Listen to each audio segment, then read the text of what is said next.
தெசலோனிக்கேயர் 1ஆம் அதிகாரத்திலே 6ஆம் வசனத்துல வாசிங்களேன் தமிழ்ல. உங்களை உபத்திரப்படுத்துகிறவர்களுக்கு உபத்திரவத்தையும் உபத்திரவப்படுகிற உங்களுக்கு எங்களோடு கூட இளைப்பாறுதலையும் பிரதிபலனாக கொடுப்பது தேவனுக்கு நீதியாய் இருக்கிறதே. It is righteousness unto God. He will pay you back for the trouble. உபத்திரப்படுற உங்களுக்கு கர்த்தர் ஆறுதலை இளைப்பாறுதலை தருவார். இதுவரைக்கும் உபத்திரவப்படுத்தப்பட்டிருக்கலாம், இன்னைக்கு there is going to be a big change. இந்த வேளையில நான் உங்களுக்கு சொல்றேன், கர்த்தர் எல்லாத்தையும் மாத்த போறார். என்றென்றைக்கும் கர்த்தர் இப்படி பார்த்துக்கிட்டே சும்மா இருக்க மாட்டார். நீ என்னை ஏற்றுக்கொண்டது நிமித்தம் டம்மி பீஸ் ஆகிரு, எல்லாரும் காரி துப்புற ஒரு இடமா இரு, குப்பை மண்டி ஆகிருன்னு ஆண்டவர் உங்களை அந்த மாதிரி விட்டுற மாட்டார். உங்களுக்காக வழக்காடுவார், உங்க தலையை உங்க சத்துருக்களுக்கு மேலாக உயர்த்துவார். God is righteous. எத்தனை பேர் ஆமென் சொல்ல விரும்புறீங்க? நம்ம மற்றவங்களுக்கு கெடுதல் செய்ய வேண்டாம், ஆனா நமக்கு கெடுதல் செஞ்சுக்கிட்டே இருக்கிறாங்கன்னா திருப்பி திருப்பி போய் மந்திரவாதி கிட்ட காசு கொடுத்து உங்களுக்கு விரோதமா மந்திரம் செஞ்சுக்கிட்டே இருக்கிறாங்க. What do you think God will do? எந்த மந்திரத்தை அவங்க செஞ்சாங்களோ அதாலேயே கர்த்தர் அவங்களை அடிப்பார். உங்க வீட்டுல என்ன நடக்கணும், உன் கை கால் விழணும்னு சொல்லி அவங்க செஞ்சாங்கன்னா அவங்களுக்கு விழும். தேவன் நீதி உள்ளவராய் இருக்கிறார்.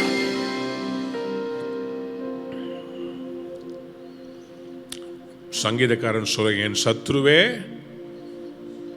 என் மேல நீ சந்தோஷமா இருக்காத.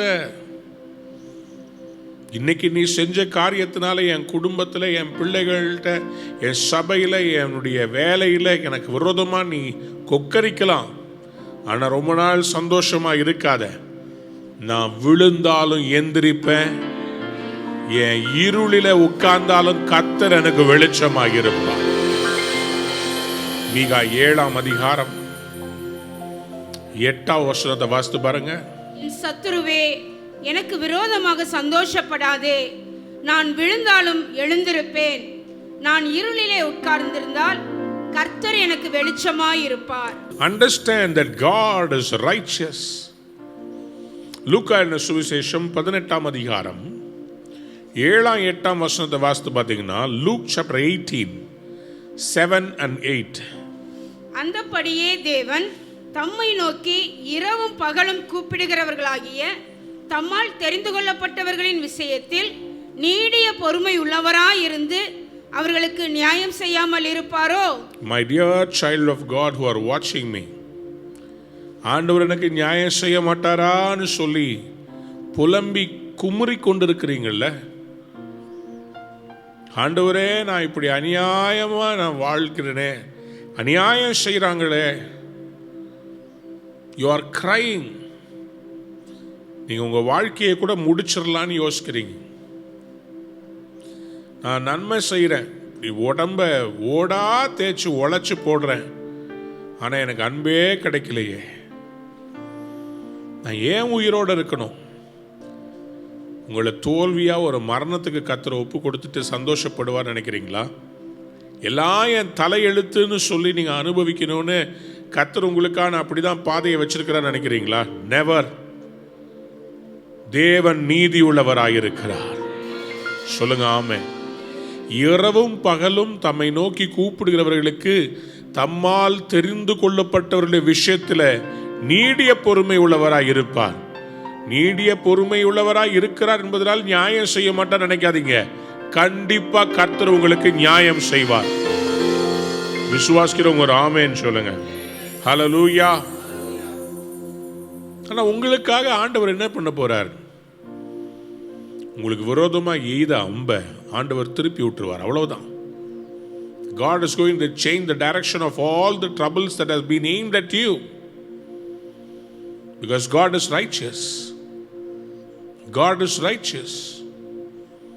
நீங்க ஆண்டவருக்காக பாராட்டுற வைராக்கியத்தை you are chosen by God. கைகளை உயர்த்தி சொல்லுங்க, நான் தெரிந்து கொள்ளப்பட்டவன். தலை மேல கையை வச்சு சொல்லுங்க, நான் தெரிந்து கொள்ளப்பட்டவன். சீக்கிரத்தில் உங்களுக்கு நியாயம் செய்ய போறார். 8ஆம் வசனத்தை வாசித்தீங்களா? சீக்கிரத்திலே அவர்களுக்கு நியாயம் செய்வார் என்று உங்களுக்கு சொல்லுகிறேன். கைகளை உயர்த்தி ஒரு அல்லேலூயா சொல்றீங்களா? இந்த காலை வேளையில கர்த்தர் உங்களை பார்த்து சொல்றார், சீக்கிரத்துல உங்களுக்கு நியாயம் செய்வார். ஹல்லேலூயா. நம்ம யாருக்கும் கெடுதல் யோசிக்க கூடாது. ஆனா சில நேரத்தில் சில பரிசுத்தவான்களை உபத்திரப்படுத்தும் போது we have to be very careful. முதல்ல நாங்கள் ஒரு இடத்துல வாடகைக்கு இருந்தபோது அந்த இடத்துல பயங்கரமா தண்ணி வரும். மழை பெய்தால் தண்ணி வரும். நான் ஓனட்ட எத்தனையோ முறை போய் நான் சொன்னேன், தண்ணி வருது, யாருக்கு ஏதாவது பண்ணி கொடுங்க. மழை தண்ணி வந்த உடனே அவங்க என்ன பண்ணுவாங்க, பொருளெல்லாம் நஷ்டமாகி அவங்க போனாங்கன்னா அடுத்த டெனண்ட்டை வைப்பார். அவங்ககிட்ட என்ன சொல்லுவார், போனவங்க வந்து 15,000 கொடுத்தாங்க, நீங்கள் 17,500 கொடுங்க. அடுத்த டெனண்ட்டை சொல்லுவார், அவங்க 17,500 கொடுத்தாங்க, நீங்கள் 20,000 கொடுங்க. இப்படியே அவருக்கு டெனண்ட் மாறினா வாடகையை ஏற்றுறதுக்கு ஈஸி. அப்படி நாங்கள் தெரியாமல் அங்கே போய் மாட்டிக்கிட்டோம். 1 வருஷம் ஆச்சு, ரிப்பேர் பண்ணல. 2 வருஷம் ஆச்சு, 3.5 வருஷம் ஆயிடுச்சு. ஒரு நாள் சொல்கிறேன், அப்படின்னா நீங்கள் பேசாமல் நீங்கள் வெக்கேட் பண்ணுங்க, எனக்கு 1 மாதத்துக்குள்ளே வெக்கேட் பண்ணணுன்ட்டார். நான் சும்மா எத்தேச்சியாக சொன்னது, ஏதாவது பண்ணி கொடுங்களேன், கஷ்டமாக இருக்குது. அப்போ நீங்கள் பார்த்தீங்கன்னா இந்த பழைய அந்த சர்ச்சில் பயங்கரமாக வேர்த்து ஊற்றும். உள்ளே இருக்கிற ஹியூமிடிட்டினால கீழே நாங்கள் வாட்டரை மோட்டர் போட்டு சக் பண்ணி வெளியே எடுத்து ஊற்றுவோம். பயங்கர கஷ்டமாக இருக்கும். ஒரு பக்கம் மாப் பண்ணிக்கிட்டே இருப்போம், இன்னொரு பக்கம் தண்ணி குபு குபுன்னு வந்துக்கிட்டே இருக்கும். இந்த பக்கம் தொடச்சிட்டு இருக்கமோ அந்த பக்கம் தண்ணி வரும். சபைக்கு வர்றவங்களுக்கெல்லாம் வந்து ஃபுல்லாக வேர்த்து ஊற்றும், கோல்டு பிடிக்கும், ரொம்ப கஷ்டமாக இருக்கும். அதிலேயே நின்று ஆராதிப்போம். நான் மொத்தம் 3 செட்டு ட்ரெஸ் வச்சுருப்பேன். வந்த உடனே ஒரு புது ட்ரெஸ்ஸோடு வந்துட்டு ஆராதனை நடத்தி முடிக்கும் போது தொப்பை கட்டையாயிரும். அதை போய் சேஞ்ச் பண்ணிவிட்டு மெசேஜுக்கு ஒரு ட்ரெஸ்ஸு, மெசேஜ் கொடுத்துட்டு இருக்கும்போது தொப்பை கட்டையாயிரும். அது மெசேஜ் முடிச்சுட்டு கடைசியில் ஜனங்களை சந்திக்கிறதுக்கு முன்னாடி பக்கத்தில் போய் அந்த ட்ரெஸ்ஸை மாற்றிட்டு திருப்பி வருவேன். வேர்த்து ஊற்றும் அண்டர் கிரவுண்டில். இந்த பாருங்கள் எவ்வளோ பயங்கர கஷ்டம். கண்ணீர் கண்ணீர் கண்ணீர். அந்த தண்ணியெல்லாம் கோரி ஊற்றுறது இருக்குது பாருங்கள். அதுவும் வந்துட்டா அந்த புல்பிட்டெல்லாம் கீழே செங்கல் கொடுத்து தூக்கி வைக்கணும். தூக்கி வச்சுட்டு பார்த்தீங்கன்னா இந்த மைக்கு ஆம்ப்ளிஃபையர்லாம் அந்த ஹியூமிடிட்டி வந்ததுனால அது எல்லாம் வந்து அந்த ஈரப்பதத்தில் கெட்டு போயிடும். பேசிக்கிட்டே இருக்கும்போது மைக்கு வேலை செய்யாமல் போயிடும். பயங்கர உபத்திரவ காலம். இப்போ ஓனரெல்லாம் பார்த்துட்டு சொல்லுவார், சார் எனக்கு அதை பற்றிலாம் கவலை இல்லை சார், எனக்கு பணம் தான் சார் முக்கியம், ஆண்டவருடைய காரியம் சார் இது, ஏசப்பாவுடைய ஆசீர்வாதம் உங்களுக்கு வேண்டாமா? வேண்டாம் சார், அதெல்லாம் ஒன்றும் வேண்டாம் சார், பணம் தான் சார் முக்கியம். ஒரு நாள் என்னாச்சு, காலி பண்ண சொல்லிட்டார். சரி காலி பண்ணிட்டோம், அட்வான்ஸ் திருப்பி தரல. ரொம்ப வேதனையாயிருச்சு. நீங்கள் பண்ணுங்க, அட்வான்ஸ் தரேன், அடுத்த இடத்துக்கு அட்வான்ஸ் கொடுக்கணும். போய் கேட்டால் உங்களால் ஆனதா பார்த்துக்கோங்கன்னு சொல்லிட்டார். ரொம்ப வேதனை. கடைசியில் சரி அப்போது வேறு வழியே இல்லை, நம்ம காவல்துறையை நாடணும்னு சொல்லும்போது காவல்துறைக்கு போனால் அவரை வர சொல்லுங்கன்னு என்ன இழுக்கிறார். நான் அக்யூஸ்ட் மாதிரி. ரொம்ப வேதனை. ஆண்டவர்கிட்ட ரூமை பூட்டிக்கிட்டு அழுதேன். ஆண்டவரே, நான் ஆண்டவரே இப்படி பண்ணுறாங்களே, ரொம்ப வேதனை. தேவ பிள்ளைகளே, ஆண்டவர் அந்த நாளில் ஆண்டவர் சொன்னார், நீ என்னுடைய மகன், நீ கண்ணீர் விடாத, நீ இப்போ தொடர்ந்து ஓடு. நான் பாட்டு கிளம்பி ஓடி அடுத்த இடத்துக்கு போய் எல்லாத்தையும் தூக்கிட்டு போய் திருப்பி செட் பண்ணி திருப்பி செஞ்சு. ஆனால் கொஞ்ச நாட்களுக்குள்ளே நான் அவரை மறுபடியும் ஒரு இடத்துல சந்திக்கிறதுக்கு ஒரு வாய்ப்பு கிடைச்சது. பார்த்தா ரொம்ப வித்தியாசமாக இருந்தார். என்னன்னு பார்த்தீங்கன்னா, அவருக்கு ஒரு பக்கம் வந்து ஒரு ஸ்ட்ரோக் மாதிரி வந்துடுது. அது என்னன்னு சொல்லி பார்த்தீங்கன்னா, ஒரு ட்ரெயினில் போயிருக்கிறார். ட்ரெயினில் போகும்போது இடறி விழுந்துட்டார். ட்ரெயினுக்கும் அந்த பிளாட்ஃபார்முக்கும் நடுவில் அவருடைய சரீரம் சிக்கி கடைசியில் அவருக்கு பக்கவாதம் மாதிரி வந்து சில மாதங்களுக்குள்ள அவர் இறந்து போயிட்டார். அந்த செய்தியை கேட்டபோது என் இருதயம் ரொம்ப துக்கித்தது. அவர் வீடை தேடி ஆண்டவர் இவ்வளோ பெரிய கிருபையா ஒரு சபையை கொண்டு வந்து, ஒரு உடன்படிக்கையை பெட்டியை கொண்டு வந்து அவர் ஆசீர்வதிக்கிறதுக்காக ஆண்டவர் வந்தார். ஆனால் ஆண்டவருடைய ஆசீர்வாதத்தை அவர் உதாசீனப்படுத்திட்டாரே, ஆண்டவருடைய ஆசீர்வாதத்தை இந்த மாதிரி அவர் தூக்கி போட்டுட்டாரு. அதை நினைச்சு ரொம்ப வேதனைப்பட்டேன் நான். இன்றைக்கு அந்த இடத்துல யாருமே வாடகைக்கு வர்றதே இல்லை, அது பூட்டியே கிடக்கு. அந்த இடத்துக்கு பல பேர் வந்தாங்க, அவங்க மாறி மாறி போயிட்டாங்க. இப்போ ஒவ்வொரு முறையும் நான் போகும்போது பார்ப்பேன், இந்த இடத்துல எவ்வளோ மகிமையாக ஆண்டவர் ஆராதனையை கொண்டு வந்து, எவ்வளோ வல்லமையாக இந்த இடத்துல எவ்வளோ பேர் அபிஷேகம் பெற்றாங்க, எவ்வளோ பேருக்கு பிசாசு கட்டிலிருந்து விடுதலையை கொடுத்தார், எத்தனையோ பேர் ரட்சிக்கப்பட்டாங்க, எத்தனையோ பேருக்கு சுகம் கிடைத்ததே. ஆண்டவர் தன்னை தேடி வந்ததை உணராம போயிட்டாரேன்னு சொல்லி ரொம்ப வேதனைப்பட்டேன். எனக்கு அன்பார்ந்தவருடைய பிள்ளைகளை, இன்றைக்கும் ஆண்டவர் உங்களை பார்த்து சொல்றார், உபத்திரப்படுகிறவருடைய உபத்திரவத்தை கர்த்தர் என்ன மாதிரி பார்க்க மாட்டாரு, அற்பமாய் எண்ண மாட்டார். எத்தனை பேர் ஆமேன்னு சொல்ல விரும்புறீங்க? சங்கீதம் 22:24 வாசித்து பாருங்க.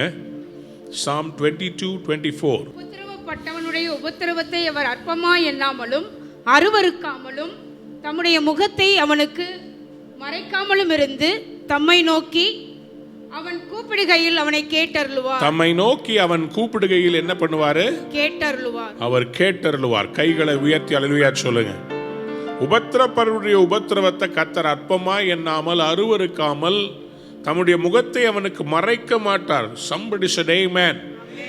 God will not hide his face from him when he is the one who is suffering calls unto him. ஆண்டவர் நம்மகிட்ட என்ன தெரியுமா எதிர்பார்க்கிறார்? ஜெபம் பண்ணதான் சொல்றார். ஒருத்தவங்க உங்களை அடியாள் வச்சு மிரட்டுறாங்க, நீங்க உடனே அடியாள் வைக்காதீங்க. என்னுடைய செய்தியுடைய நீங்க புரிந்து கொள்ளுதல் என்னன்னா, ஜெபம் பண்ணுங்க, இன்னொருத்தவங்களுக்கு கை கால் விழும், இன்னொருத்தவங்க சாவாங்க, அது கிடையாதுங்க. நீங்க பல்லுக்கு பல், கண்ணுக்கு கண், அல்லது அவங்க இந்த மாதிரி பண்றாங்க, லஞ்சம் கொடுத்து பண்றாங்க, ஆள் வச்சு மிரட்டுறாங்க, உடனே அவனோட பெரிய ஆள்கிட்ட போய் மிரட்டுறது, இதெல்லாம் வேண்டாம். That is not our job. Our job is to worship God. நம்முடைய வேலை என்னன்னா, பைபிள் வாசிக்கணும், ஜெபிக்கணும், கர்த்தரை நம்பி இருக்கணும். கர்த்தர் நீதிமான்களை வருந்த விட மாட்டார். அநீதத்துக்கு தேவன் அல்ல. He is a righteous God. ரோமர் 12:19 வாசித்து பாருங்க. Today my message is what happens to the suffering and those who make us suffer. இதுதான் செய்தியினுடைய சாராம்சமே. இதுதான், உபத்திரப்படுகிறவர்களுக்கு கர்த்தர் எப்படி நீதி உள்ளவராய் இருக்கிறார், நம்ம உபத்திரப்படும் போது நம்ம என்ன செய்ய வேண்டும். வாசிங்க ரோமர் 12:19. பிரியமானவர்களே, பழி வாங்குதல் எனக்குரியது.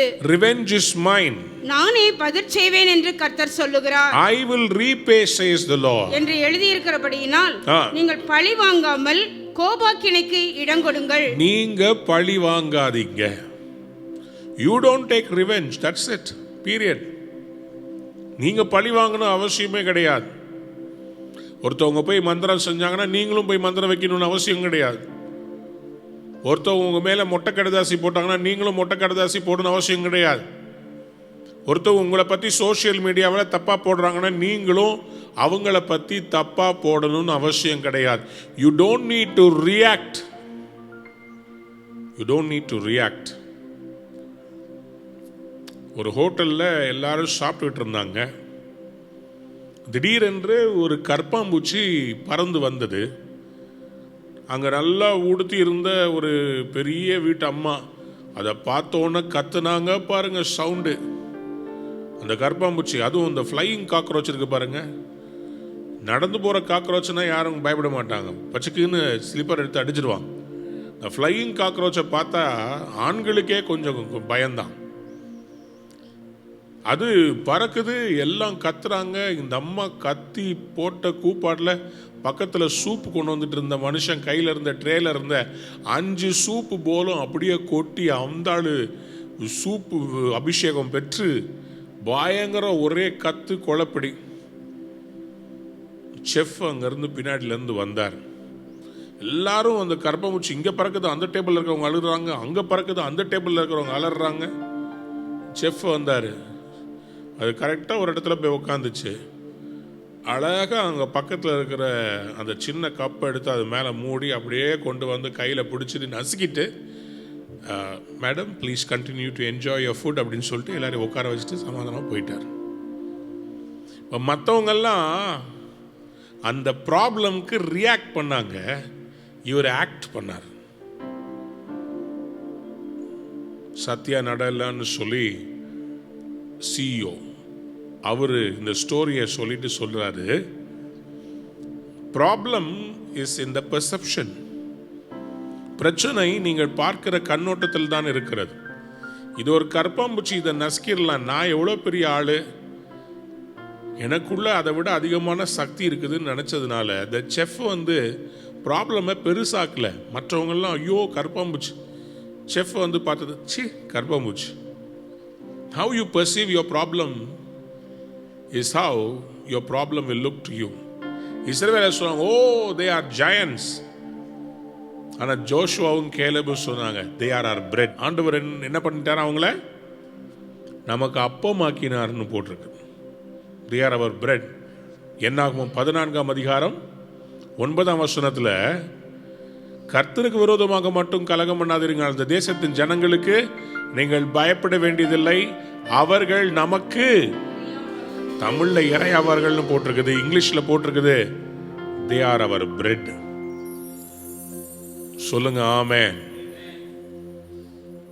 சோ நம்ம பழி வாங்குறத விட்டுட்டு அவங்களுக்காக ஜெபம் பண்ணுவோம். கொலோசியர் 3ஆம் அதிகாரம் 25ஆம் வசனத்தை வாசித்து பாருங்க. கொலோசியர் 3:25. அநியாயம் செய்கிறவன் தான் செய்த அநியாயத்திற்கு ஏற்ற பலனை அடைவான், பட்சபாதமே இல்லை. இவங்கெல்லாம் கொடுத்து வச்சவங்க, எவ்வளோ அநியாயம் செஞ்சாலும் அவங்களுக்கு ஒன்றுமே நடக்காது அப்படின்லாம் நினைக்காதீங்க.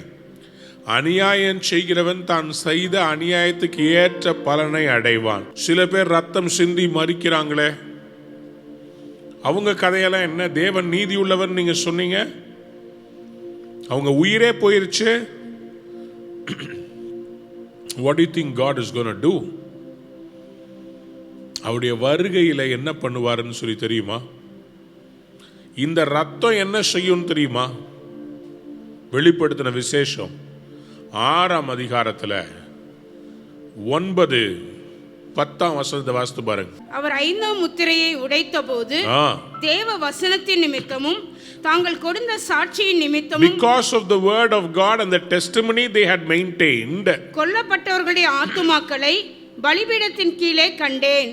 அவர்கள் பரிசுத்தமும் சத்தியமும் உள்ள ஆண்டவரே தேவரீர் பூமியின் மேல் குடியிருக்கிறவர்களிடத்தில் எங்கள் இரத்தத்தை குறித்து எதுவரைக்கும் நியாய தீர்ப்பு செய்யாமலும் பழி வாங்காமலும் இருப்பீர் என்று மகா சத்தமிட்டு கூப்பிட்டார்கள்.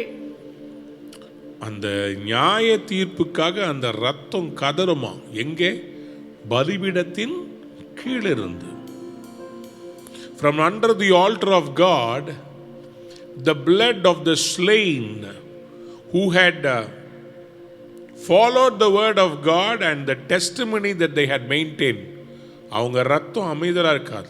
ஆபேலின் ரத்தம் பேசினதை பார்க்கிலும் அதிக நலமானவைகளை பேசுகிறார். ஆபேலுடைய ரத்தம் பழி வாங்க துடிச்சது, இயேசு கிறிஸ்துவின் ரத்தம் பாவங்களை மன்னிக்க துடித்தது. தான் டிஃபரன்ஸ். சொல்லுங்க அல்லேலூயா. இது கிருபையின் காலம். இப்பொழுது மனம் திரும்புதல் ஒப்பு கொடுக்கப்பட்டிருக்குது. ஆனால் மனம் திரும்பாமலே போனா என்னாகும்? அதுதான் இங்கே. ஒரு நாள் கர்த்தர் கோப கலசங்களை ஊற்றும் போது யாரெல்லாம் இப்படி உபத்திரவப்படுத்தினாங்களோ அவங்க மேல தேவனுடைய கோபாக்கினை இறங்கி வரும். God's judgment will come. எந்தெந்த தேசங்கள் கிறிஸ்தவர்களை துன்பப்படுத்தினதோ அந்த தேசத்தினுடைய எக்கானமி எல்லாம் பாருங்க. எந்தெந்த தேசத்துல கர்த்தருடைய பிள்ளைகளுடைய சபைகளை உபத்திரவப்படுத்தினார்களோ அந்த தேசத்திலே வருகிற அழிவுகளை எல்லாம் நீங்க பேப்பர் எடுத்து பாருங்க. Wherever people have been tormented for the word of God and for the faith in God, God has been righteous to pay it back to them. சில தேசங்கள்லாம் இன்னைக்கு அதனால தான் அந்த நியாய தீர்ப்பினால தான் கொரோனாவிலிருந்து வெளியே வரவே முடியல. என்னென்னமோ ட்ரை பண்ணி பார்க்கறாங்க. பார்த்தீங்கன்னா இங்க வருது, அங்க வருது. சில தேசங்களில் பாருங்க, மாஸ்கும் போடுறதுல எதுவும் இல்லை. they are all free and they are so happy. ஆனால் என்னென்ன தேசங்கள் கிறிஸ்துவுக்கு விரோதமாக பயங்கரமாக போராடிக்கிட்டு அந்த தேசங்களில் பயங்கரமான ஒரு மரணம், அவங்களுடைய ஞானத்தை எல்லாம் கர்த்தர் பைத்தியமாக்கி போட்டார். It's because they have rejected God and His people. இன்றைக்கும் ஆண்டவர் நல்ல தருணம் கொடுத்திருக்கிறார் நம்ம அவட்ட மனம் திரும்புவதற்கு. சொல்லுங்க ஆமென், ஹல்லேலூயா. So it is not for us to react. Don't pay back trouble for trouble. God will give you double for your trouble. சொல்லுங்க அல்லேலூயா. இக்காலத்து பாடுகள் இம்மி நம்மிடத்தில் வெளிப்படும் மகிமைக்கு ஒப்பிடத்தக்கவைகள் அல்ல. ஆண்டவர் சொல்றார் ஏசாயா 61:7, ஐசாயா 61:7 நீங்க வாசித்து பார்த்தீங்கன்னா இப்படியாக ஆண்டவர் சொல்ல, உங்கள் வெட்கத்துக்கு பதிலாக ரெண்டத்தனையாய் பலன் வரும், உங்கள் லட்சைக்கு பதிலாக தங்கள் பாகத்தில் சந்தோஷப்படுவார்கள். அது நிமித்தம் எதுக்கு உபத்திரவப்படுத்தப்பட்டாங்களோ, for all that they have suffered and endured, ஆண்டவர் சொல்றாரு ரெட்டிப்பான சுதந்திரம் அடைவார்கள். எத்தனை பேருக்கு double for your trouble வேணும்? Somebody said amen.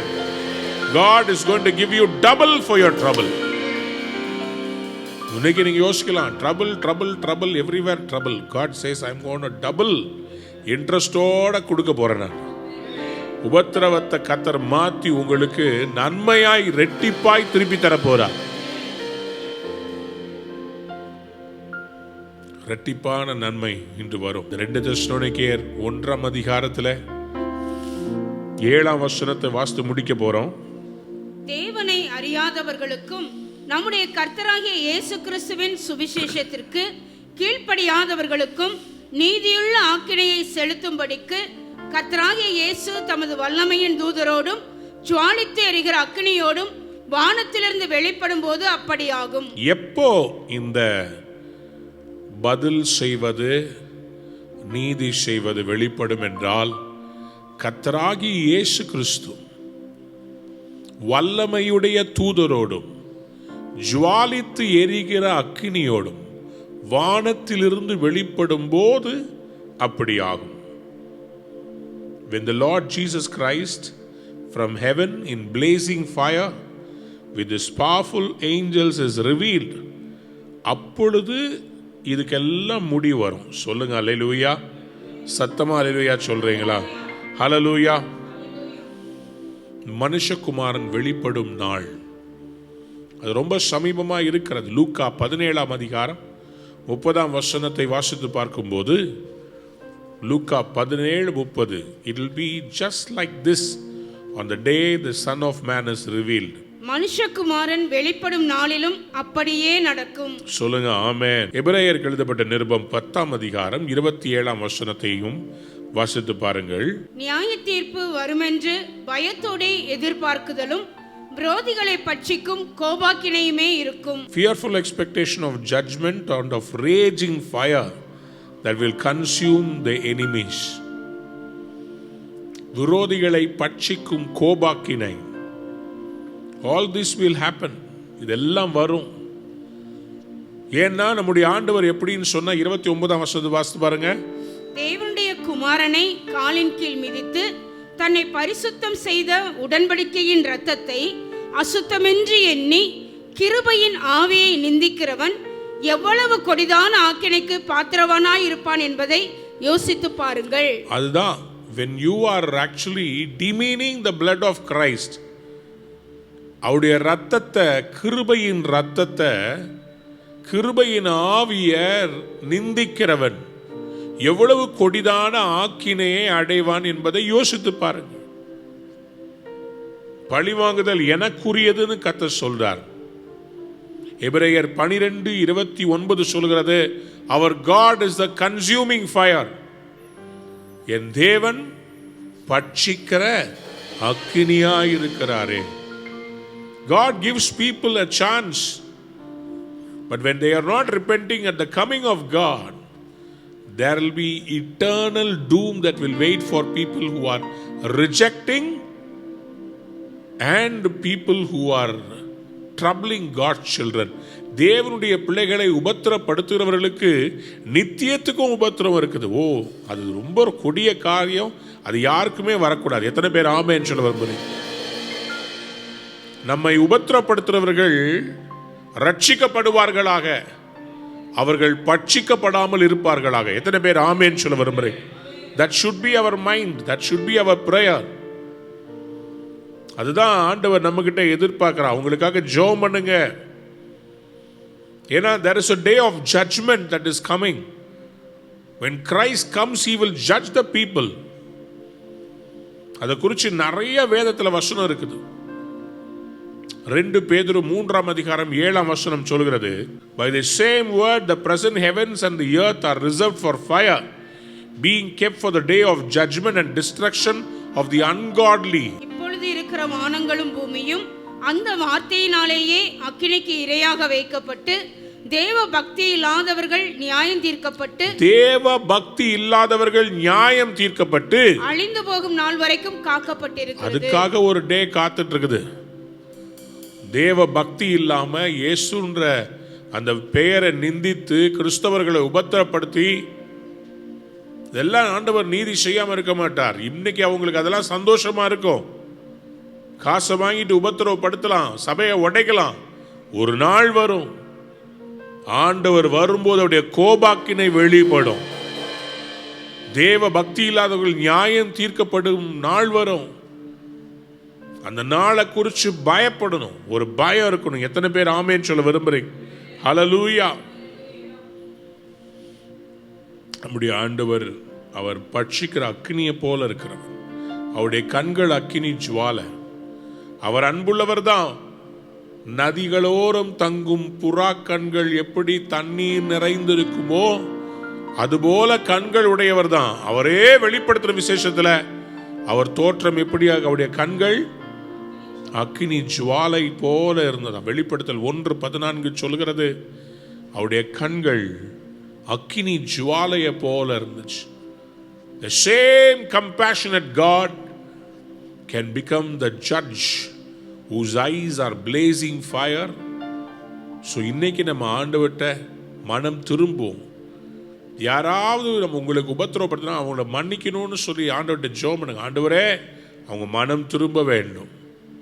நாமும் அவர்களை மன்னிப்போம், கர்த்தரும் அவர்களை மன்னிக்கணும்னு ஜெபம். ஏன்னா ஆண்டவருடைய நியாய தீர்ப்பு நாளில் சும்மா விடவே மாட்டார். அன்னைக்கு மனம் திரும்பி பிரயோஜனமே இல்லை. இன்னைக்கே மனம் திரும்பினாங்கன்னா கிருபையின் காலம். இயேசுவின் ரத்தம் பரிந்து பேச இருக்கிறது. Today is the day of repentance. எத்தனை பேர் ஆமென் சொல்ல விரும்புறீங்க? இன்னைக்கே ரட்சணிய நாள். ஆனா உங்களுக்கு கர்த்தர் சொல்றார், தேவன் நீதி செய்யாமல் இருப்பாரோ? தேவன் உங்களுக்காக பிரதிபலனாக இளைப்பாறுதலை கொடுக்க போகிறார். 2 தெசலோனிக்கேயர் 1:6 நம்ம வாசித்தோம்ல, உபத்திரவப்படுகிற உங்களுக்கு எங்களோட கூட இளைப்பாறுதலையும் பிரதிபலனாக கொடுப்பது தேவனுக்கு நீதியாய் இருக்கிறதே. Today I want to prophetically speak on some people. The Lord is going to give you rest. எழும்பி நிற்கலாமா? எழும்பி நில்லுங்க. கர்த்தர் உங்களுக்கு உங்க வேலை ஸ்தலத்தில், உங்களுடைய குடும்பத்தில் யாரெல்லாம் உங்களை உபத்திரவப்படுத்துனாங்களோ அவங்களுக்காக முதல்ல ஆண்டவர்கிட்ட மன்னிப்பு கேளுங்க. ஆண்டவரே, அவங்கள மன்னிச்சிடுங்கப்பா, அவங்க தெரியாம செஞ்சுட்டாங்க, அவங்க மேல கிருபையாயிருன்னு அவங்களுக்காக ஜெபிக்கலாமா? உங்களுக்கு இரட்டிப்பான நன்மையை கொடுப்பார், இளைப்பாறுதலை தருவார். உபத்திரவப்பட்டு கண்ணீர் வடித்த என் அன்பு தேவ பிள்ளையே, கர்த்தர் இன்னைக்கு உனக்கு தீர்க்க தரிசனமா சொன்னார். இந்த வருஷம் முடிவதற்குள்ள கர்த்தரால் தெரிந்தெடுக்கப்பட்ட உனக்கு இரட்டிப்பான நன்மை வரும் என்று கர்த்தர் சொல்லுகிறார். ஓ சந்தலபர சியாதலப, ஓ லஹஷ்யா உலபர சியாதரப. உங்களுக்காக கர்த்தர் யுத்தம் பண்ணுகிற நேரம் வருகிறது. கர்த்தர் எழுந்தருளுவார், சத்துருக்கள் சிதறடிக்கப்படுவார். கர்த்தர் அதே நேரத்தில் சத்துரு பசியா இருந்தால் அவனுக்கு ஆகாரம் கொடு. அவங்களுடைய வேதனையில சந்தோஷப்படாதேன்னு கர்த்தராகிய இயேசு சொல்கிறார். Shantulaba. That is God. If you have a heart of God, you will also act like God. ஆண்டவர் இன்னைக்கு காலையில் உங்களை பார்த்து சொல்றார், பழி வாங்குதல் என்னுடையது. Revenge is mine. Don't live in bitterness. உனக்கு விரோதமாய் பேசினவர்கள் செய்தவர்களை அதையே நினைச்சு கசப்புல வாழ்றத விட்டுரு. I have a wonderful life for you. I have a blessed life for you. Concentrate on the blessings that I am giving you. நான் உனக்கு கொடுக்கிற இளைப்பாறுதலை என்ஜாய் பண்ணு. நீங்க அதை பத்தியே யோசிச்சிருந்தீங்கன்னா சந்தோஷமா வாழ மாட்டீங்க. Count the blessings I have given you. Don't look at those who are troubling you and decide your life. I have blessed you. நீ ஆசீர்வாதமாய் இருப்பாய். I will give you double for your trouble. உங்களுடைய வெட்கத்துக்கு பதிலாக ரெண்டத்தனையாய் பலன் வரும். நிச்சயமாய் கர்த்தர் உங்கள் சிறையிருப்பை திருப்புவார். It's a turnaround time.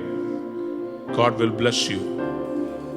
Father, in the name of Jesus, all those who are in tears, I bless them, Lord. யாரெல்லாம் இந்த வேளையிலே நீதி செய்யுங்கன்னு உங்களை நோக்கி கதறாங்களோ, தேவன் இன்றைக்கு அவர்களுக்காக எழுந்தருளி அவர்களுக்கு நீதி செய்வீராக. அவருடைய குடும்பத்துக்கு நீதி செய்வீராக. அவருடைய பிள்ளைகளுக்கு நீதி செய்வீராக. அவருடைய வேலை ஸ்தலத்தில் நீதி செய்வீராக. எல்லா கோர்ட் கேஸை இயேசுவின் நாமத்தில் கேன்சல் பண்ணுகிறேன். உங்களுடைய பிள்ளைகள் மேல இருக்கிற எல்லா போலீஸ் கம்ப்ளைண்ட்டை கேன்சல் பண்றேன். இனி உங்களுடைய பிள்ளைகள் கோர்ட் வாசலை மிதிப்பது இல்லை. இனி உங்களுடைய பிள்ளைகள் போலீஸ் ஸ்டேஷன் வாசலை மிதிப்பது இல்லை. மறுபடியும் இது கர்த்தர் தீர்க்க தரிசனமா சொல்றார். நீ இன்னொரு தடவை வெட்கப்பட்டு தலை குனிஞ்சு நிக்க நான் உன்னை விடமாட்டேன். I will not leave you to be put to shame anymore.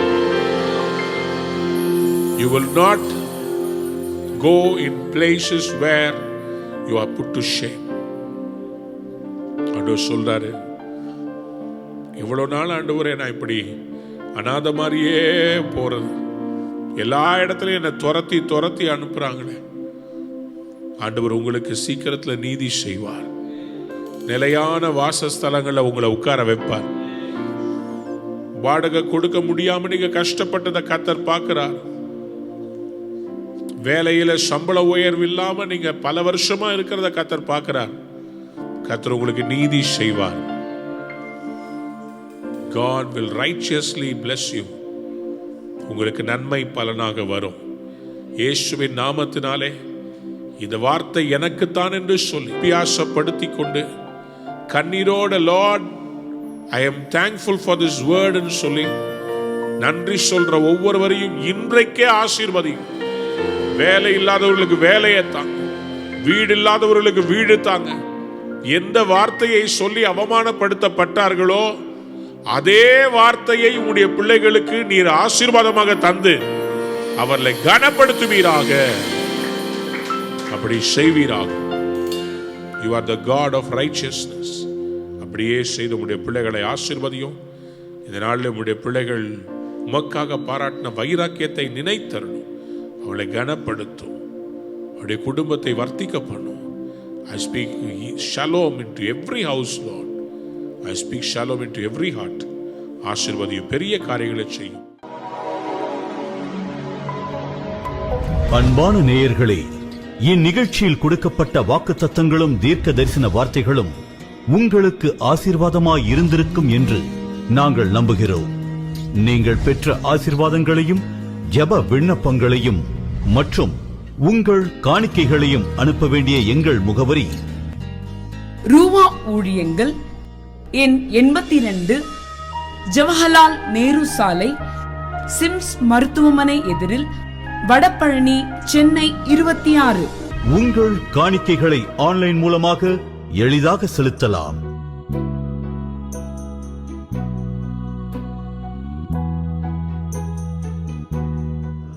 எங்கள் இணையதள முகவரி www.ruhaministries.org.